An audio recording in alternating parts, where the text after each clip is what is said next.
Olá, meus amigos, muito bom dia a todos vocês, sejam bem-vindos a essa meditação. Hoje, nesta quarta-feira da terceira semana da Páscoa. Mais uma vez eu peço perdão se o vídeo for interrompido por causa de tosse, né? Hoje é todo mundo aqui em casa que tá assim. E também se por algum momento eu tiver que pausar aqui o vídeo, porque além disso, a coluna travou. Então, às vezes, a depender aqui a posição, eu preciso parar um pouquinho para reajustar, né, para poder gravar o vídeo. Mas acho que hoje já dá para recomeçar. E hoje temos um motivo muito importante para a nossa reunião, para a nossa meditação e oração juntos como irmãos. Hoje se inicia o processo do conclave, da eleição do próximo pontífice. Então, isso deve reunir toda a igreja em oração, como graças a Deus tem acontecido, né? Pessoas têm rezado pela madrugada, o Santo Rosário, como o Instituto Hesed tem feito, as comunidades como a Shalom, a Canção Nova, têm intercedido com o Santo Terço, com o Rosário, com as Santas Missas, né? Hoje mesmo foi oferecido em todo o Brasil as Santas Missas em favor do conclave, para que o Espírito Santo possa iluminar a mente e o coração de cada um dos cardeais, e no meio deles vem aquele que está conforme o coração de Deus, né? E precisamos muito que todos os corações católicos se unam em oração. Por isso eu convido você a também entrar em oração, né? No dia de hoje, seu jejum, sua oferta, sua participação na missa, o texto da misericórdia, ofereça pelo conclave, né? O dia de hoje é um dia de eleição preliminar, né? Provavelmente a fumaça que há de sair da chaminé seja negra, né? Seja preta, porque ainda há de se tomar pé de quais são aqueles que estão mais próximos ali do coração de Deus. Então hoje provavelmente vão surgir nomes, por exemplo, que cheguem à possibilidade da maioria, né? Da maioria dos votos. Então, porque precisa, acho que em torno de 90 votos para, um pouco mais, bem mais na verdade, do que a simples maioria simples para eleger de um cardeal a papa, né? E esta votação, então, essa votação de hoje vai servir como preliminar, né? Então, hoje de maneira preliminar se vai entender as intenções e como é que essa se chega mais próximo a isso, né? A saber qual cardeal vai ser, né? Além dos momentos oracionais em que estão reunidos para isso, além de já se conhecerem e conhecerem um testemunho que cada um deles exerce em suas congregações específicas, hoje eles abordam diversos temas caros ao coração da igreja. Então, a evangelização, os sacramentos, né? A Eucaristia, os matrimônios, né? A liturgia, né? Tudo isso que é tesouro da igreja, né? Que é algo respaldado, resguardado, preservado pela tradição de séculos da Santa Igreja, né? Da sabedoria de Deus, de fato transformando e sendo fiel à igreja, manifestando e dando corpo, dando carne a todo esse projeto do coração de Jesus, né? Então tudo isso é responsabilidade do pontífice preservar. Então hoje, ao discutir tais temas tão caros, vai se saber o posicionamento de cada um, né? A predisposição de preservar, a força, a coragem, a prontidão administrativa, governante, né? Virtudes essas que o Espírito Santo infunde, né, àqueles que assim o pedem. Então, hoje é um dia importantíssimo. Se você quer que esteja mais próximo, cada vez mais próximo do coração de Deus, né, o pontífice a ser eleito, hoje é o dia de pedir que o Espírito Santo suscite, que às vezes não tem nada a ver com aqueles que estão ali mais sendo falados nas mídias ou nos canais de YouTube, de influencers e assim vai, mas justamente o que está no coração de Deus está ali quietinho. Se você for parar para perceber, em todas as eleições, né, que o Senhor faz entre nós, ele sempre escolheu aquele que não era muito predito como sendo o candidato ideal, né? Então, rezemos, meus irmãos. Por quê? hoje, visivelmente, se vive crises, né, na igreja, várias crises ou uma grande crise. A gente pode dizer que em toda a história da igreja sempre existiram crises, né? Então, desde o princípio em que a igreja era perseguida, tais crises, né, de morte, de martírio, de assassinato, davam ainda mais vida, davam ainda mais corpo, mais substrato, mais substância para o crescimento do testemunho dos cristãos que estavam ali nascendo, né? A cada heresia, por exemplo, que se apresentava durante a Idade Média, justamente fortalecia o estudo, né?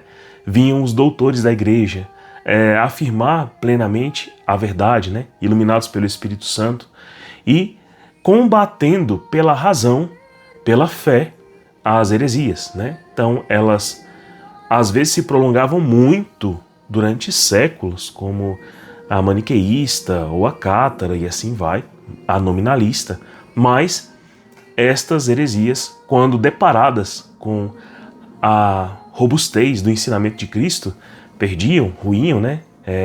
E assim acontece, mesmo as heresias mais modernas que aconteceram pós-protestantismo e assim vai. Então, todas essas heresias, ao entrarem em contato com a sã doutrina, percebem sua fraqueza, né? E muitas insistem, né, a contragosto da graça, em persistirem ou em conduzirem corações humanos aos erros. Mas, em todas elas, né, se preserva a graça de Deus manifestando aos homens que Ele é fiel.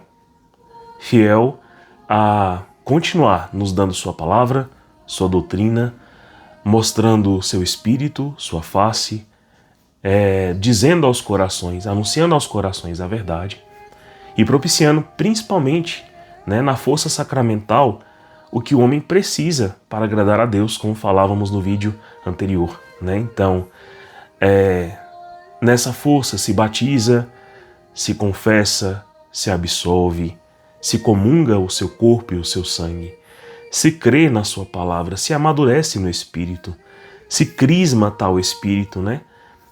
Se vive um matrimônio conciliado com a vontade de Deus para a salvação. Também se vive a unção dos enfermos, a unção da ordem. Enfim, o sacerdócio está vivo, a Eucaristia está ali alimentando o nosso coração cotidianamente. O pão nosso de cada dia não falta, né?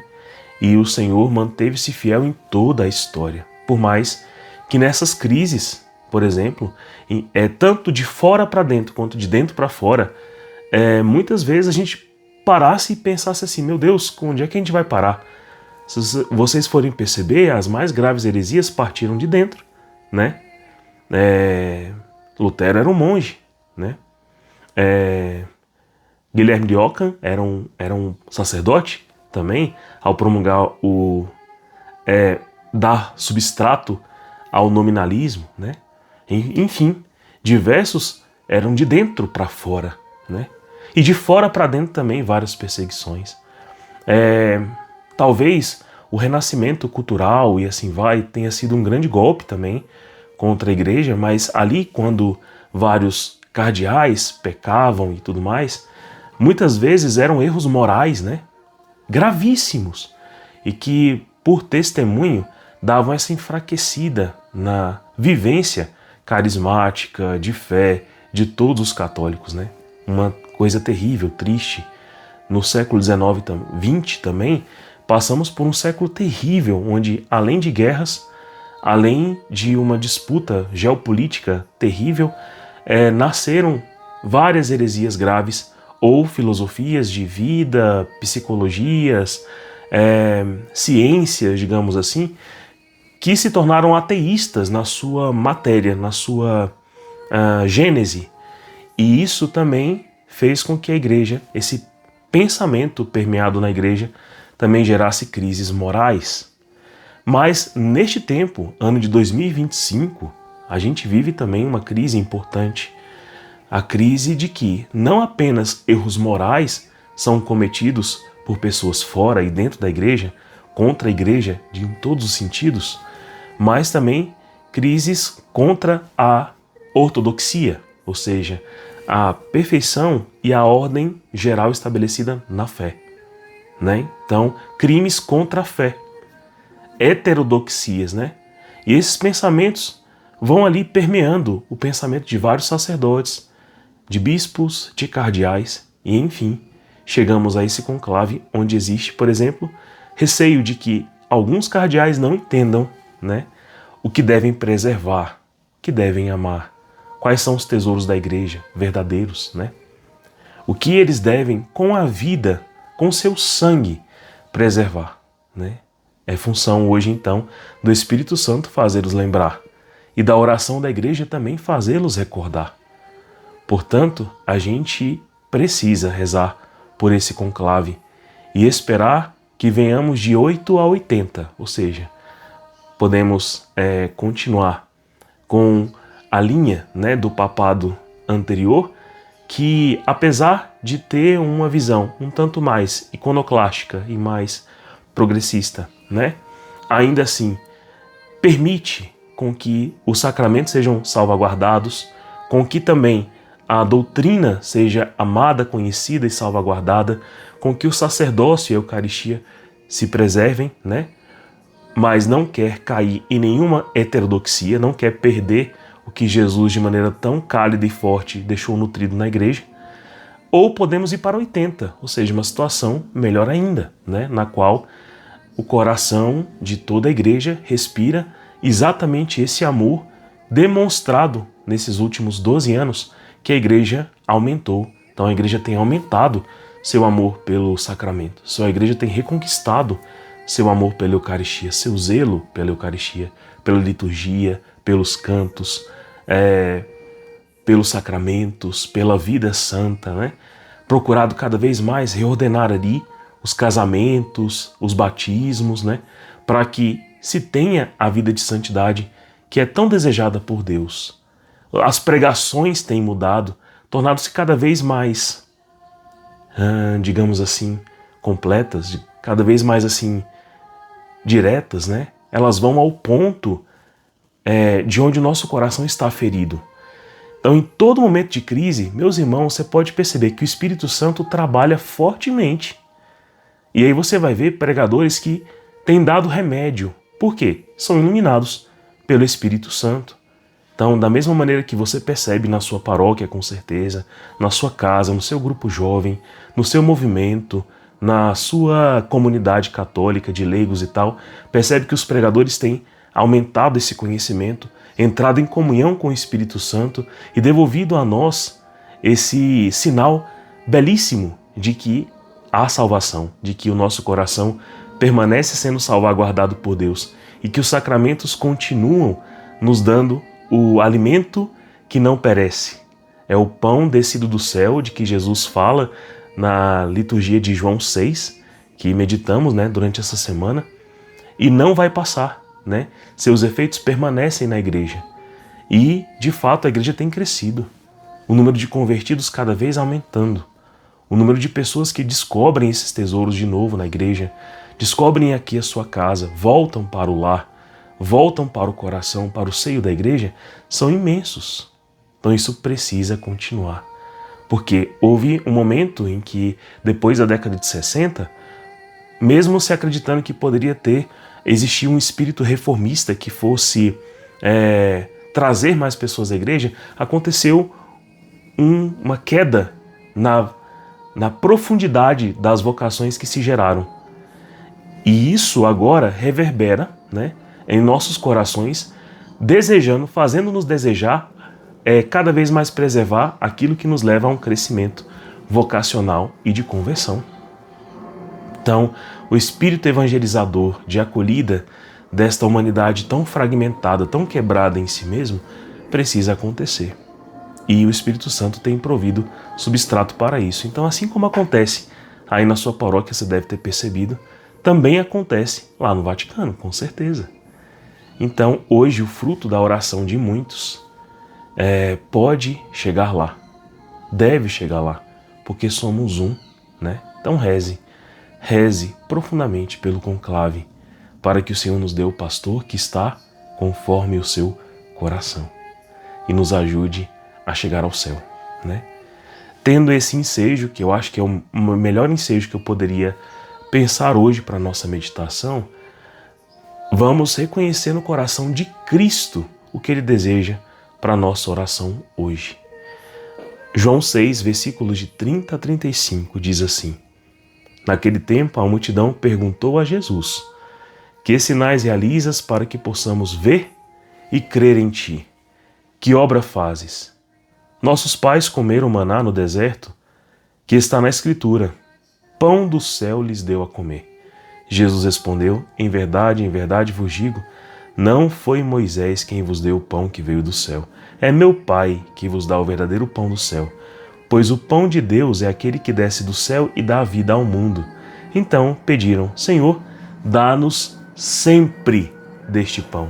Jesus lhes disse: Eu sou o pão da vida. Quem vem a mim não terá mais fome, e quem crê em mim nunca mais terá sede. Olha que coisa forte. O que Jesus quer dar ao mundo hoje? O verdadeiro pão descido do céu, seu corpo e seu sangue. Quem comer deste pão não terá mais fome. Quem beber deste cálice, desse sangue, não terá mais sede. E o mundo tem passado por tanta carestia de Cristo, da sua palavra, do seu corpo, do seu sangue, né? Até entre os católicos são muitos que não têm acesso, ou que, por um motivo moral, ético, de fé, uma crise, não têm comungado, ou porque se veem muito impedidos. Eu estou longe do batismo, ou eu estou longe do matrimônio, conforme Deus me orientou, né? Reajusta tudo, endireita os passos, espera, reza, pede, interage, e aquilo que é possível na sua vida, faça. Fábio, é possível me batizar? Faça. É possível me confessar? Faça. É possível comungar? Ótimo. Perfeito. Faça. Muitas vezes. Reze e preserve, pois nós precisamos ter um coração saciado. Nós precisamos saciar a nossa vida de amor. E o Senhor Jesus viu que a obra feita lá atrás, né, e tão esperada, né, por todos os homens, ela ficou para trás. Ela precisa hoje ser retomada, e retomada plenamente. E quem dá esse pleno retomar na missão do homem é Cristo. Cristo resume em si todo o desejo, toda a vontade do coração do Pai para o homem, toda a plena santificação. Por isso, seu corpo e seu sangue são para nós alimento de vida eterna. Esse é o verdadeiro dom que existe na igreja e que precisa ser amado, defendido com todo o coração, né? Com todo esforço, com toda a grandeza de alma. E é esse tipo de pastor que pedimos hoje a Ti, Senhor Jesus. Dai-nos essa graça de ter de fato, né, na Santa Igreja, em nossa casa, o favorecer do Teu Espírito e da Tua vontade para a eleição do pontífice que está conforme o Teu coração. Que defendendo a verdadeira liturgia, a verdadeira ortodoxia, o Teu amor seja preservado, mantido, guardado no coração de todos os homens, e possamos então ver um alvorecer da fé que em meio a crises sempre prevaleceu e sempre prevalecerá. Deus abençoe você. Até amanhã. Tchau, tchau.